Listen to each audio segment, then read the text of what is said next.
하고토로 역시 보람리바니 비신트이 বার 하고토리 엘렘 바시네 바바사헤ব 아ම්베드커리 필 사라 탐지바 아시모 샬팔라자카 하스테보 어하이케노 하스테보 কতকে পান্না পালাইজাখা বোমাগ্রা খর আগুলিনি নুয়ুংমা পেলেজ তপশিলি জাতি কল্যাণ দপ্তর এবা এসসি বসং হামক্রাই তাংবিদিনি লুয়া চুংবাই আর ফাইমানজাখা হাস্তানি মন্ত্রী প্রফেসর ডক্টর মানিক সাহা তাংবিদিনি মন্ত্রী সুধাংশু দাস এমএলএ মিদারানী সরকার এমএলএ কিশোর বর্মন আগরতলা পৌর নিগমের মেয়র এবা এমএলএ দীপক মজুমদার তে এসসি বসং হামক্রাই তাংবিদিনি অজমা দীপা ডি নায়ার খবর খবরনি রক আসামনি পান্ডব নাঙ্গনি কক সাবাই খানারিখা মন্ত্রী অগ্রা প্রফেসর ডক্টর মানিক সাহা। শুভ সকাল সবাইকে নমস্কার। আজকে আমরা তপশিলি জাতি কল্যাণ দপ্তরের উদ্যোগে ডাক্তার বি.আর. আম্বেদকরের 135তম জন্মজয়ন্তী দিবস সের যে আয়োজন এখানে রাখা হয়েছে 2024-এ, সে উপলক্ষে আমাদের মাঝে মঞ্চে উপস্থিত আছেন একটু আগে যিনি ওনার মূল্যবান বক্তব্য বিস্তারিত এখানে আলোচনা রেখেছেন আমাদের ত্রিপুরা সরকারের মাননীয় এসসি ওয়েলফেয়ার ডিপার্টমেন্টের মন্ত্রী শ্রী সুধাংশু দাস মহোদয়, উপস্থিত আমাদের আগরতলা মিউনিসিপ্যাল কর্পোরেশনের মাননীয় মেয়র তথা বিধায়ক শ্রী দীপক মজুমদার মহোদয়, এখানে উপস্থিত আছেন শ্রী কিশোর বর্মন, অনারেবল এমএলএ শ্রীমতী মীনারানী সরকার, অনারেবল এমএলএ, তাছাড়া এখানে আমাদের পশ্চিম ত্রিপুরা জেলা পরিষদের যিনি ইনচার্জ সভাধিপতি শ্রী বিশ্বজিৎ শীল, শ্রীমতী দীপা ডি নায়া, সেক্রেটারি এসসি ওয়েলফেয়ার ডিপার্টমেন্টে, তাছাড়া Shri Jayanta De, director SC welfare ডিপার্টমেন্টের, উনিও মঞ্চে উপস্থিত আছেন।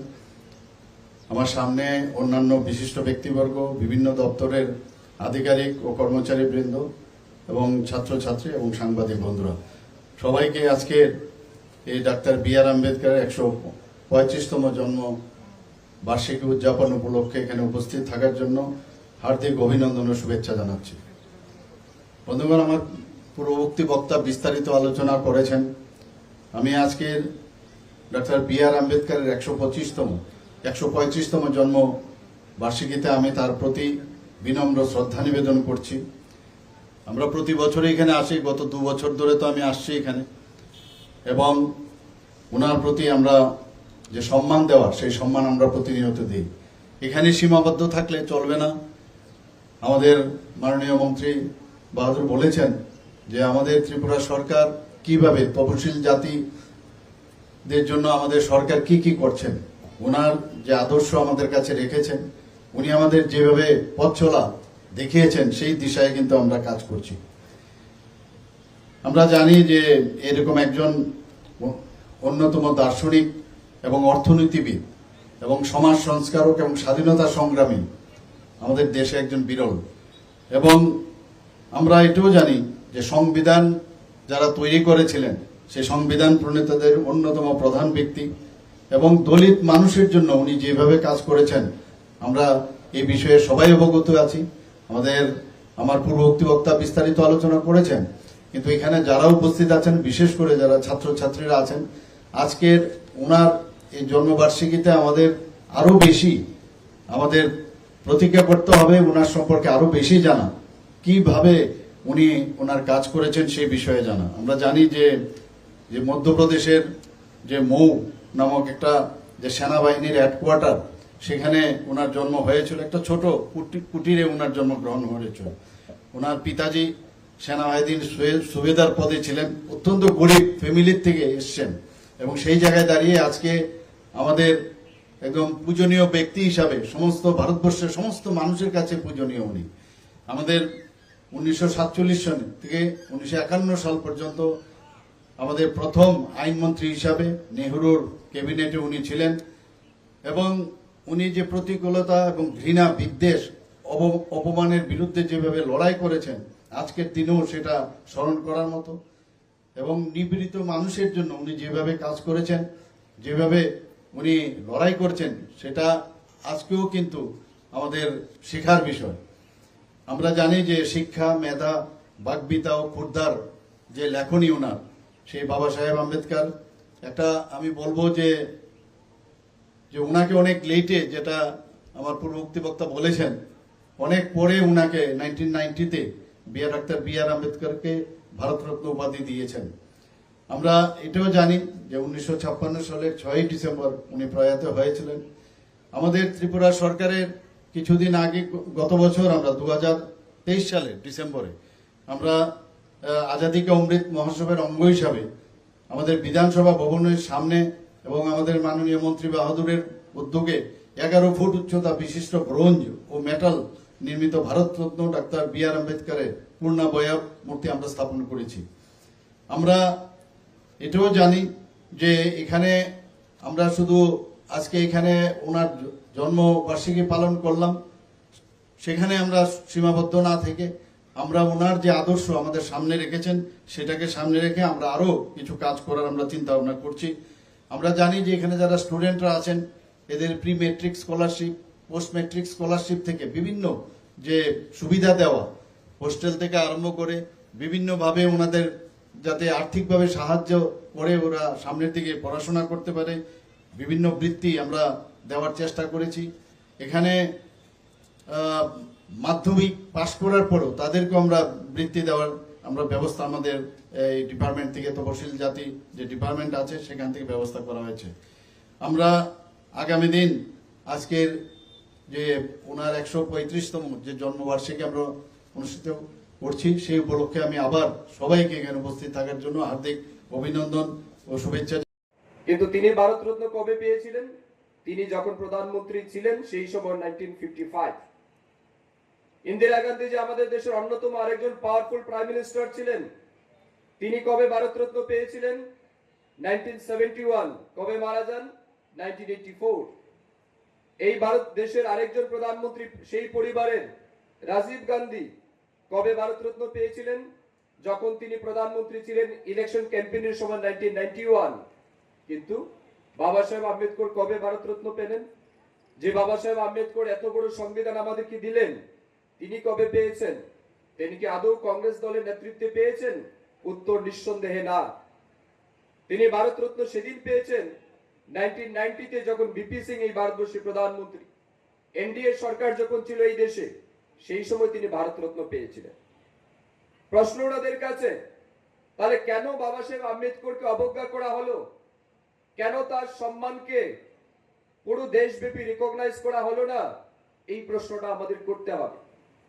যারা আজ বলে বাবা সাহেব আম্বেদকরের সংবিধান তারা বাঁচানোর দায়িত্ব নিয়েছেন, বাবা সাহেব আম্বেদকরকে 1952-তে যে জেনারেল ইলেকশন হয় ইন্টারিম গভর্নমেন্টের পরবর্তী সময়ে, সেই জেনারেল ইলেকশনে বাবা সাহেব আম্বেদকর নর্থ বোম্বে থেকে ইলেকশনে কন্টেস্ট করেছিলেন।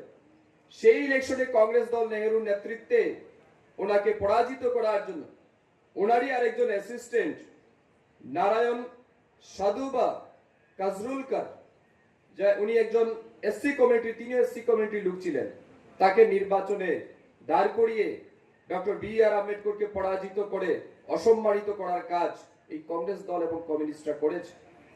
এই ইতিহাসটা আমাদের জানা থাকা উচিত।